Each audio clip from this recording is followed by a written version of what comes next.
మేడ్చల్ జిల్లా కాప్రా సర్కిల్ పరిధిలోని Meerpet HP colony 4వ డివిజన్ వార్డ్ ఆఫీసులో కుసాయిగూడ ట్రాఫిక్ పోలీస్ స్టేషన్ ను తీసుకురావడాన్ని ప్రజలు వ్యతిరేకిస్తున్నారు.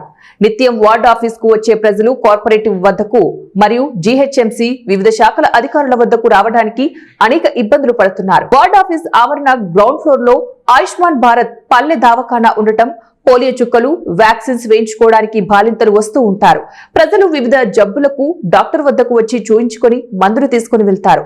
ఆశా వర్కర్లు జీహెచ్ఎంసీ నుంచి వివిధ శాఖల పరిశుద్ధ అధికారులు మరియు టాక్స్ అధికారుల వద్దకు బస్తీలలో ప్రజలు ఎదుర్కొంటున్న వీధి లైట్లు, డ్రైనేజీ సమస్యలు విన్నవించుకోవడానికి టాక్స్ కి సంబంధించింది కాంగ్రెస్ ప్రభుత్వం తీసుకొచ్చిన ప్రజాపాలన, ఉచిత గ్యాస్, ఉచిత కరెంట్ వాటికి సంబంధించింది వార్డ్ ఆఫీస్ వద్దకు ప్రజలు నిత్యం వచ్చి వారి సమస్యలను చెప్పుకొని చేయించుకుంటూ ఉంటారు. ఇప్పుడు వార్డ్ ఆఫీస్ లోనే ట్రాఫిక్ పోలీస్ స్టేషన్ ను పెట్టడం వల్ల అక్కడ పేషెంట్ల వాహనాలు, జీహెచ్ఎంసీ వివిధ శాఖల సిబ్బంది వాహనాలు, వారి వద్దకు వచ్చే ప్రజల వాహనాలు, కార్పొరేటర్ వద్దకు వచ్చే జీహెచ్ఎంసీ అధికారుల ప్రజల వాహనాలు, జీహెచ్ఎంసీ ఎంటమాలజీ సిబ్బంది వాహనాలు గ్రౌండ్ లో నిండిపోయి లోపలికి పోతే బయటకు రాలేని పరిస్థితి ఉంటుంది.